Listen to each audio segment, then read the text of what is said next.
Okay, so today we're talking a little bit about big business in the 19th century. And what I'm going to do is review some of the items that are actually in that chapter, chapter 8, and then expand on that and add a little more information that's more purely economic, that I think makes it easier for us to understand these ideas.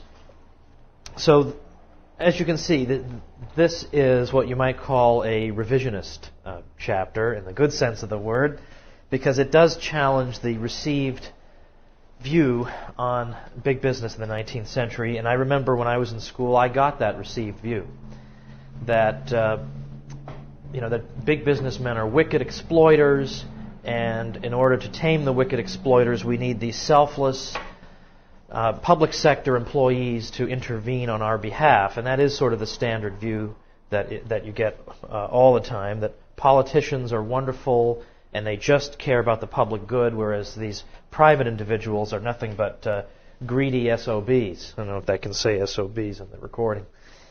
And so what I want to suggest is that this is rather cartoonish and unhelpful. Okay, so I started off by making a distinction that is made by a professor at Hillsdale College named Bert Folsom.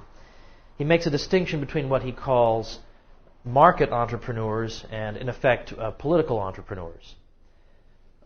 A market entrepreneur is somebody who reaches his position in terms of wealth and in terms of his position within his industry by virtue of the contributions he makes to the well-being of the population, by producing some product at a cost that is welcomed by the population, that makes people better off. Well, then he profits from this.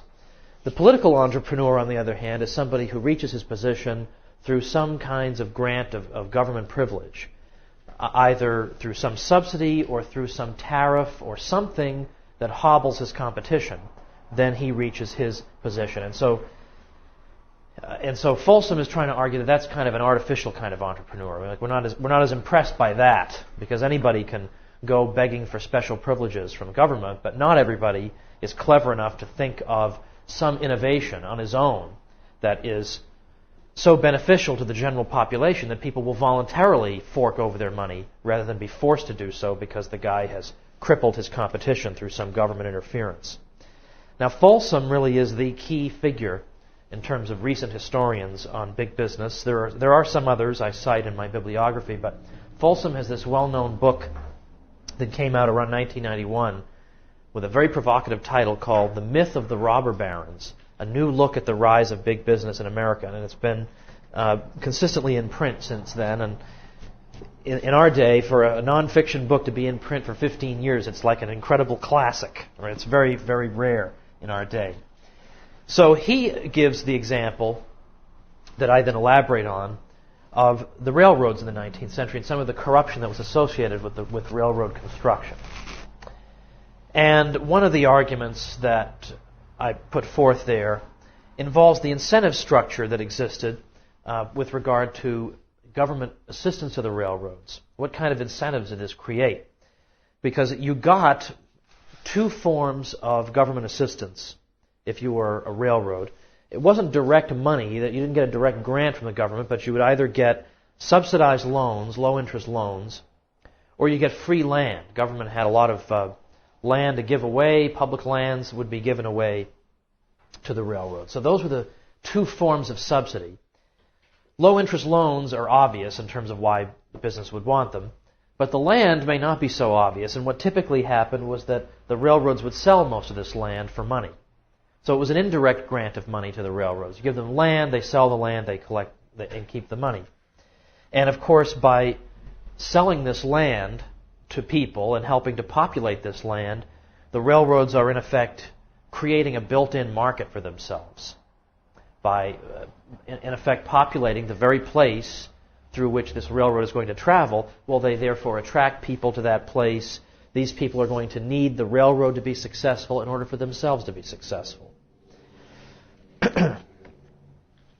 Now, this is indirectly a kind of a subsidy, a kind of a financial subsidy, even though it's not a direct handing over of cash. On the other hand, the sale of public lands had been one of the major ways that the federal government had raised money, revenue for itself in the 19th century. And so the more public land it gives away for free, the less will be available for it to sell for revenue purposes. And so therefore, taxes would have to be raised to make up the shortfall. So that is one effect of this. Well, so what we saw is that these incentives tend to be perverse, because it simply says you lay down this X amount of track, you get X amount in loans, and if you lay down track in mountainous terrain or more difficult terrain, you get more in terms of loans and more goodies. Well, this does not give railroad operators the incentive to build straight, efficient tracks. Of course, naturally, it gives them the incentive to build curved tracks through mountains, which no private owner putting up his own capital would dream of doing.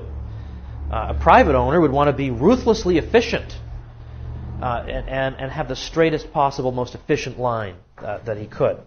And I've given as an example in the past that I used to live on Long Island in New York, and the Southern State Parkway was pretty much constructed by giving the same incentives to road builders. Just lay down road and you'll get goodies. So the Southern State goes like this the whole way. And by the way, I would take the Southern State back home from LaGuardia Airport for about an hour's drive to my home.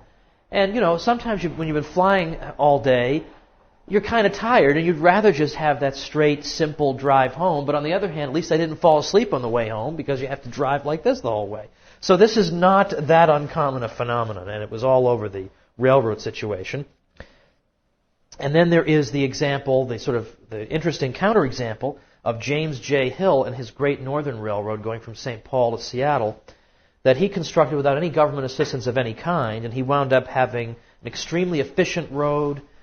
He actually turned a profit in 1893, the year that most of the other railroads went bankrupt. He had lower fares for his road than the others did. Very prosperous and just super efficient. He didn't have the distortions that the government assistance created in the other roads, and he continued to do very well.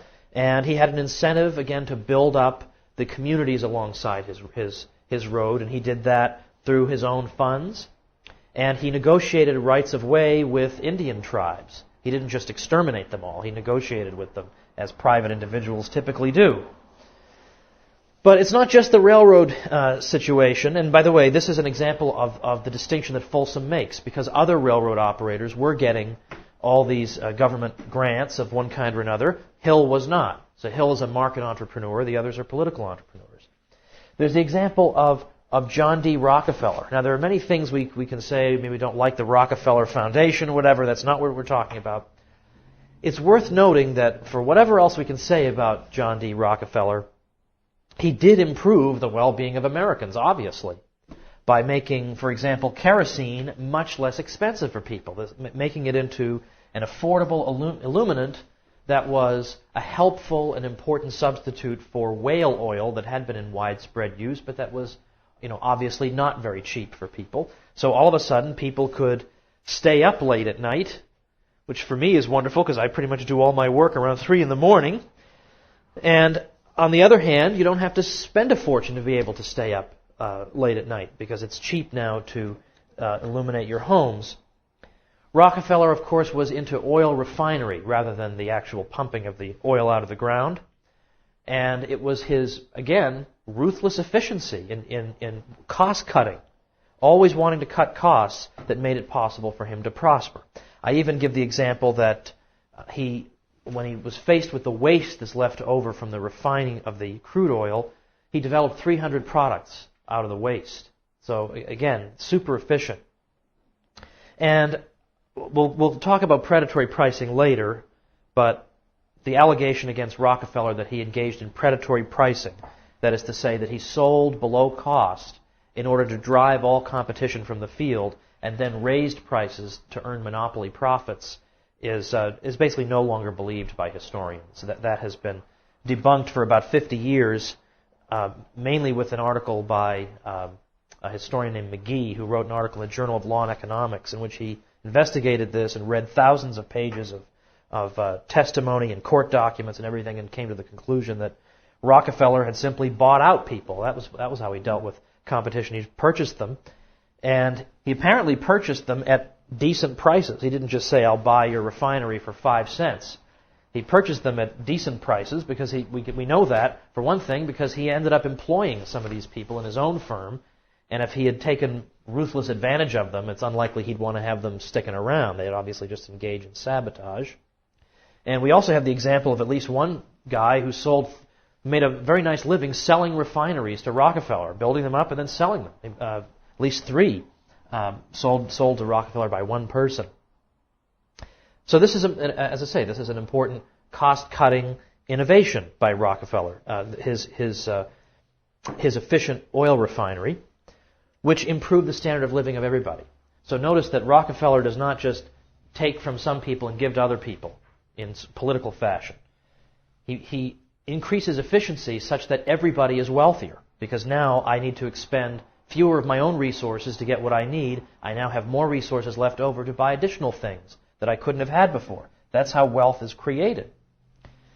I also make note of Andrew Carnegie, who was involved in steel production. Now, it's true that Carnegie did favor steel tariffs. Everybody involved in steel favored steel tariffs, so this is a kind of a blot on his record. But nevertheless, he was still super efficient. And I give the example of the Homestead plant in Pennsylvania, where with 4,000 men, Carnegie could produce several times the amount of steel that the most renowned European facility, the Krupp Steel Works, could produce with 15,000 men. So an extraordinary testament to his efficiency. And again, dramatic price reduction over time. From the 1860s to the 1890s, the price of steel rails goes down from $160 to $17 a ton. Now, it's true that the general price level was also falling in the late 19th century, but the price of steel was falling much faster than the rest of prices were. Now, I want to go into some detail this concept of predatory pricing, because it has, after years of falling out of fashion in the economics profession, it has come back into some degree of respectability. So I do want to talk about it and to go on at greater length than is in the text. Predatory pricing, as I indicated a moment ago, is the practice whereby a dominant firm will simply price its goods below cost for some length of time, whatever length of time is necessary to drive all its competitors from the field. That's what's predatory about it. And then, with its competitors gone, it'll then raise its prices and enjoy monopoly profits. Now, this for a long time was considered to be a real danger. And in fact, we have economists in the 50s warning that this could happen. Well, then, with the passage of time, by the 1970s and early 80s, certainly, this doctrine was really falling out of favor. Because, for one thing, it was very hard to find an actual example of this. If you look through antitrust cases, you can hardly find an actual example of a firm really trying this, much less succeeding. So it seemed to be, as one economist has said, rather like sightings of the Loch Ness Monster, finding examples of predatory pricing. You can find firms lowering their prices, obviously all over the place, but you don't find this pattern whereby their competition disappears and they just raise their prices. What a number of economists observed is that it's extremely difficult to carry out this strategy. It sounds very simple. It sounds almost plausible. That, sure, yeah, the businesses do this all the time. But in fact, it's very difficult to do this for a number of reasons. One of them is people tend to stock up on whatever it is you're selling. If you're going to sell below cost, well, people will just buy huge quantities and keep them in their garage. And so it's going to take you even longer to recoup your losses. Because even if you do drive all your competitors out, everybody has all they need. Okay, so when I used to have to do my own food shopping when I was a bachelor, see, now my wife and I go together, but I used to go all by myself when I was a bachelor, and I will never buy Progresso soup for $2.59 a can. I don't care how much I want it. I am just not paying that. I'll wait for it to go down to $1.25 or $1 a can, and then I'll buy whatever the maximum amount is and take that home with me. So that's naturally what you do. You stock up in those situations.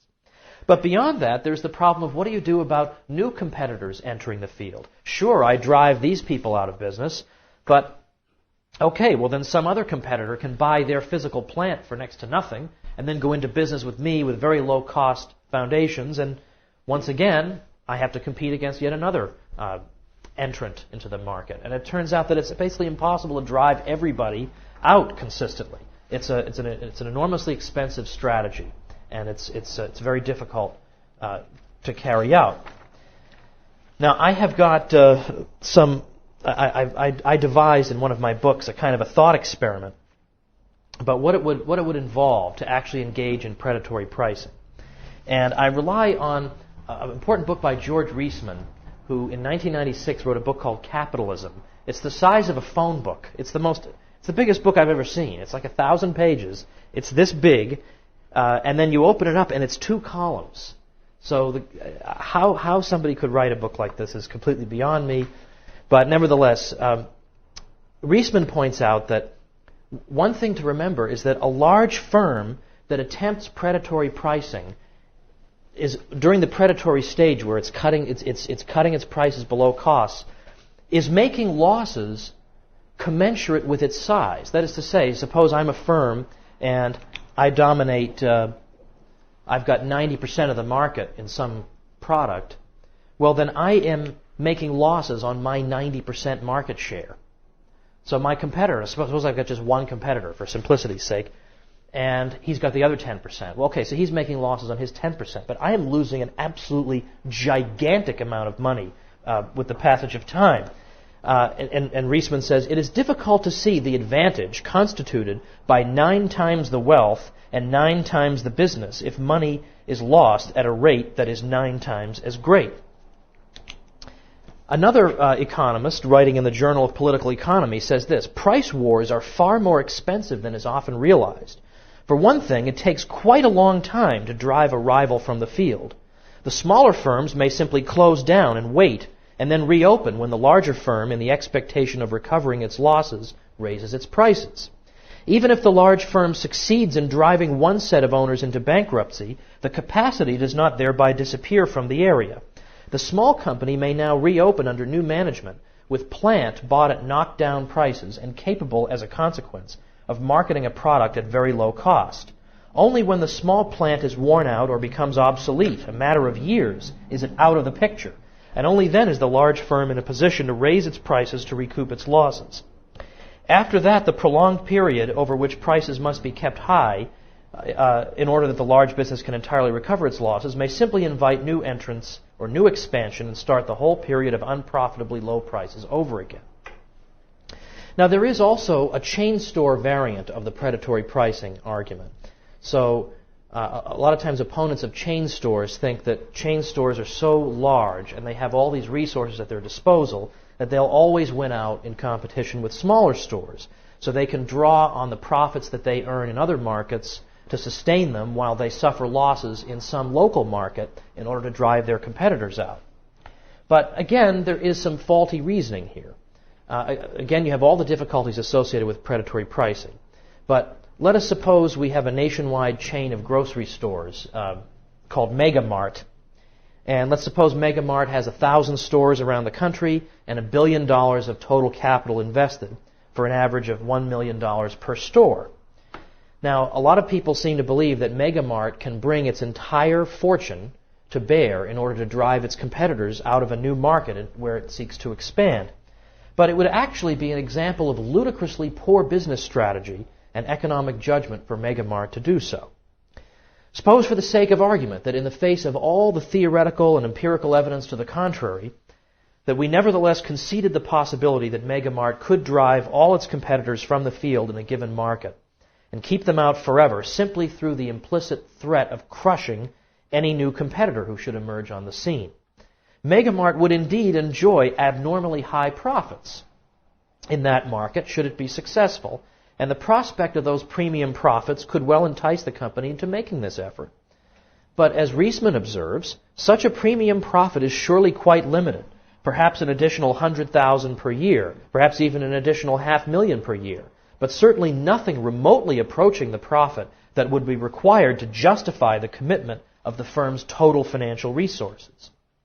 So let us suppose that the premium profit that could be reaped by Megamart after removing all its competitors fell in the middle of those figures of 100 and 500,000. Suppose $300,000 per year they could make in this market as a premium profit after clearing all their competitors out. Let's also assume the average rate of profit in the economy is 10%. That means that Megamart can afford to lose $3 million in order to seize this market for itself, because $3 million is the capitalized value of $300,000 per year. If Megamart devoted any more than $3 million to the acquisition of this market, it would be a bad investment. They would earn a lower than average return on their capital. That is, they would earn less than 10% on this investment. Despite their $1 billion of capital, even Megamart would find it absurd and self-destructive to devote anything above $3 million to the capture of this market, since they would earn a better return investing their money elsewhere in the economy. If they spent $9 million to capture this market, they would earn a profit of only 3.33% instead of the going rate of 10%. It would make no economic sense. Now, Reisman explains with an example, similar example of his own. He says, here's what follows from this. He says, everyone contemplating an investment in the grocery business who has an additional $5 million or even just $1 million to put up is on as good a footing as Megamart in attempting to achieve such premium profits. For it simply does not pay to invest additional capital beyond these sums. In other words, the predatory pricing game, if it actually could be played in these circumstances, would be open to a fairly substantial number of players, not just the extremely large, very rich firms, but everyone who had an additional capital available equal to the limited capitalized value of the monopoly gains that might be derived from an individual location. Now, it is true that in some cases, of course, the larger firm can undersell the smaller firm on the basis of the advantages it enjoys in terms of economies of scale and other benefits. But this is not necessarily to be deplored. There certainly are advantages that accrue to everyone from business concentration. Ludwig von Mises, after whom this institute is named, said this: in the pre-capitalistic ages, the difference between rich and poor was the difference between traveling in a coach and four and traveling, sometimes without shoes, on foot. Today, in the industrialized parts of the U.S., the difference between rich and poor is the difference between a late-model Cadillac and a second-hand Chevrolet. It is difficult to see how this result could have been achieved without bigness in business. Well, on this predatory pricing issue, there is yet another example that one might refer to, and it's a historical example that's cited in my book about the chemical manufacturer Herbert Dow. And I feel compelled to mention this example because I love the cleverness involved here. If you read in there about Herbert Dow, you noted that he was a great, basically great chemical man who worked extraordinary hours, sometimes 18-hour days, sleeping overnight in his plant, and he started Dow Chemical Company right around the turn of the century, into the 19th into the 20th century, and he specialized in particular chemicals, and one in particular he had discovered an inexpensive way to produce bromine, which was used for a variety of purposes, used for film developing and sedation and as a dye and so on and so forth. And so he wanted to sell his product not only in the United States but also in Europe. So he went to sell in Europe. And in Europe, they were selling bromine for about 45 cents. You could get your unit. But 45 cents, Dow could do much better than that. He was able to sell at 36 cents. But this was not satisfactory to the German cartel that dominated the chemical market in Europe, a representative of which visited Dow and reminded him around the early 1900s that no American upstart company is allowed to compete in the bromine market in Europe, and that if he continues to do this, they will drive him out of business by undercutting him in the United States. By dumping excess bromine in the United States at very, very low prices, he won't be able to compete. They'll drive him out. So they were threatening to engage in predatory pricing. But Dow, being a strong-willed man, continued to sell his bromine. This is a free continent, he thought. There's no reason I can't sell it anywhere I want to. So the German cartel took their revenge and began selling bromine in the United States at the unheard-of price of a mere 27 cents.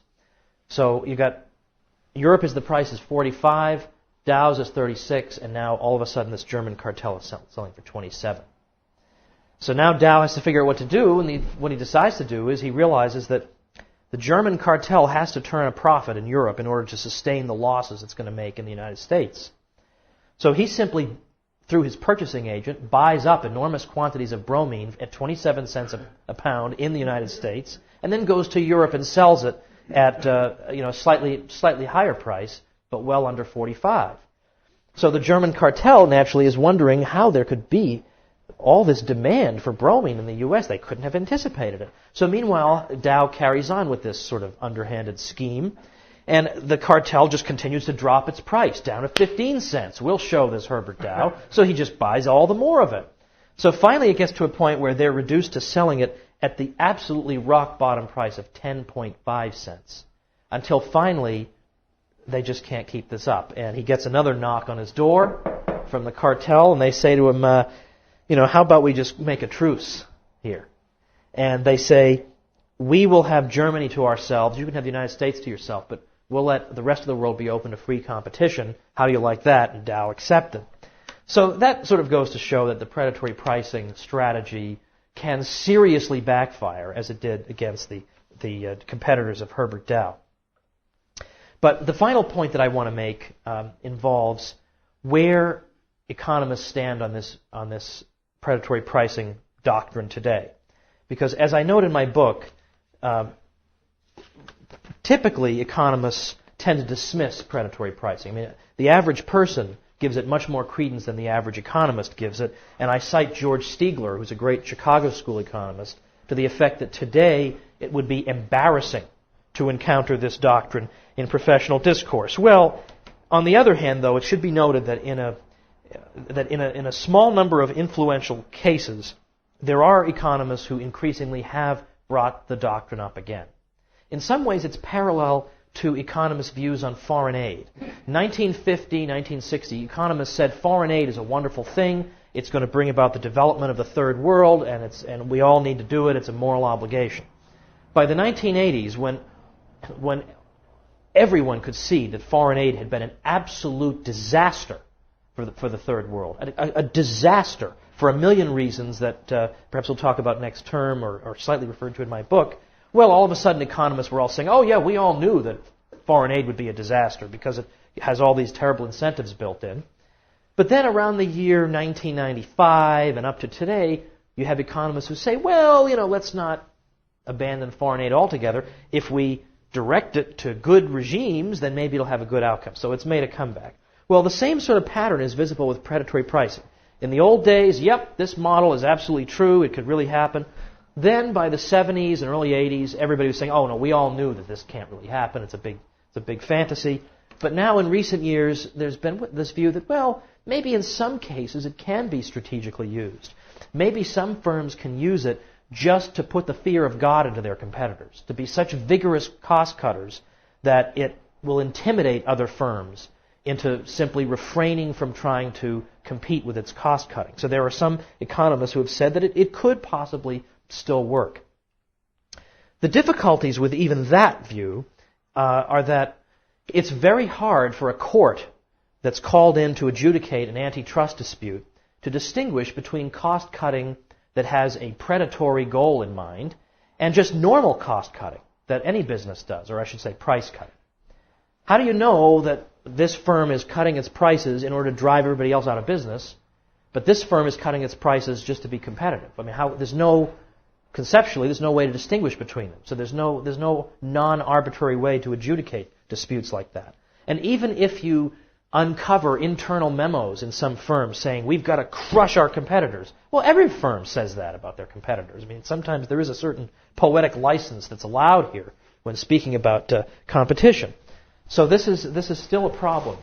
And typically, or at least very, very often in antitrust cases, the people who bring the antitrust cases are not consumers.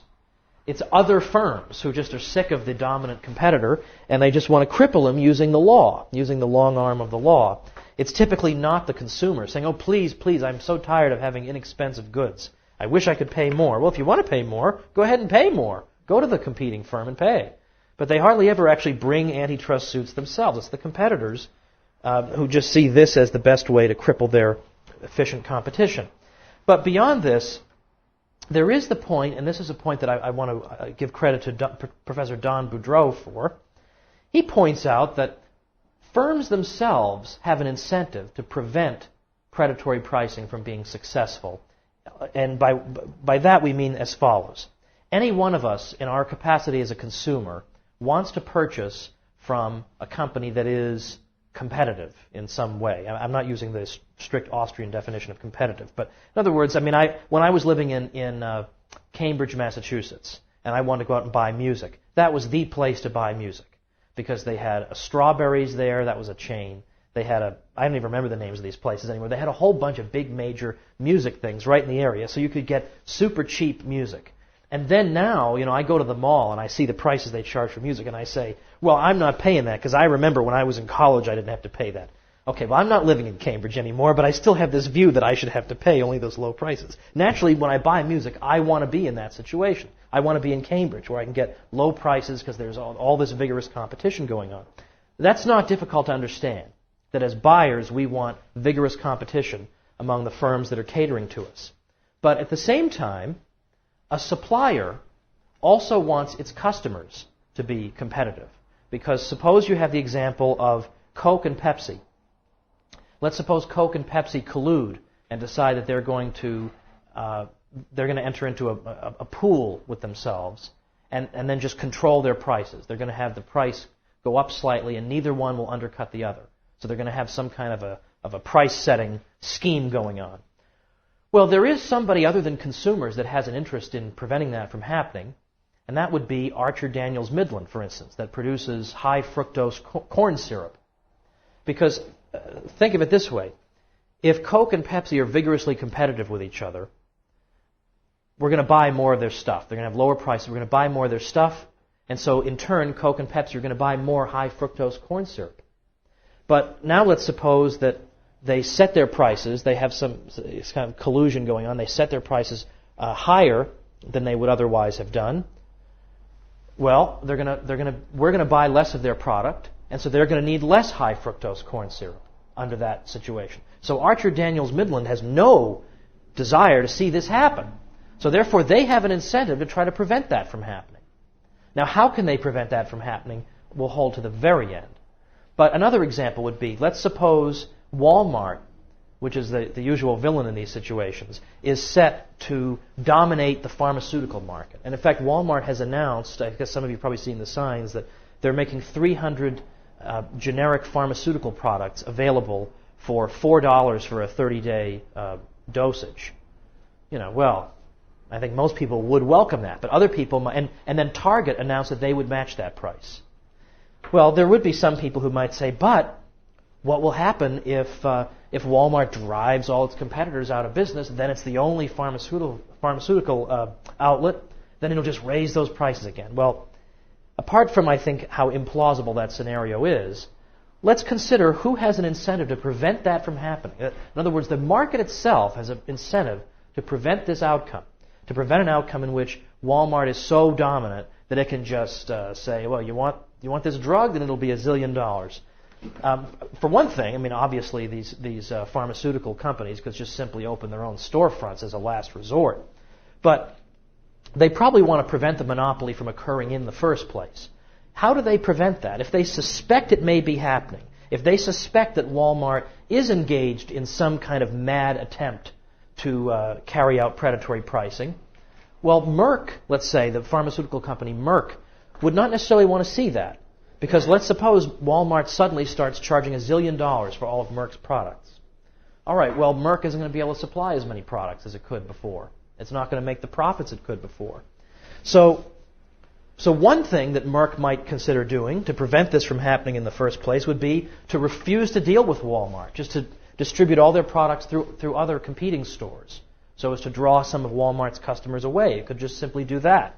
And other firms would have the incentive to do that, to prevent Walmart from building up such an unchallengeable position. But there is a second possibility that perhaps even more effective, that suppliers themselves, like Merck or like Archer Daniels Midland, would have an incentive to carry out. And that involves minimum resale price maintenance. Now, this is unfortunately a strategy that the antitrust laws forbid. Antitrust laws forbid the use of minimum resale price maintenance, which I'm going to explain in a minute. But the point is that what I'm about to show you is a perfectly plausible mechanism that private firms could use to prevent, if this really is a problem, if this really isn't just a phantom, to prevent predatory strategies from succeeding. The private market would have an incentive to do this and could use this mechanism. They can't use this mechanism because it's made illegal by the very legislation that is supposed to encourage competition. Minimum resale price maintenance involves contracts between suppliers and retail outlets, whereby a supplier could say to a retail outlet, we're going to supply you with this product, but you have to sell it at least this price. And the reason that could be useful in this sense is that let's say there were people who really believed Walmart was going to become this single retailer in pharmaceuticals. Well, Merck could prevent that from happening by saying, you've got to sell our product at least this price or we don't deal with you. And then that way they can't undercut people to that great of an extent. Or conversely, Merck could also use maximum retail price maintenance, which is also prohibited. The antitrust laws also prohibit a supplier from saying to a retailer, you can't sell this product for above X amount. So there's something that clearly and obviously hurts consumers in the antitrust legislation, that it forbids manufacturers to say to retailers, you can't raise the price above this certain level. Maximum resale price maintenance would have the benefit of, let's say that this fantasy scenario comes true and Walmart suddenly becomes this big staggering giant, unchallengeable, raising its prices dramatically. Merck could simply use maximum resale price maintenance and say, you cannot sell our product for above X number of dollars. Because if of course, again, Merck has an incentive to do this. If Walmart does sell it above X number of dollars, they will sell fewer than they otherwise would, and Merck's profits will tend to be lower. So Merck would have the incentive to enforce these terms on any potential giant predator.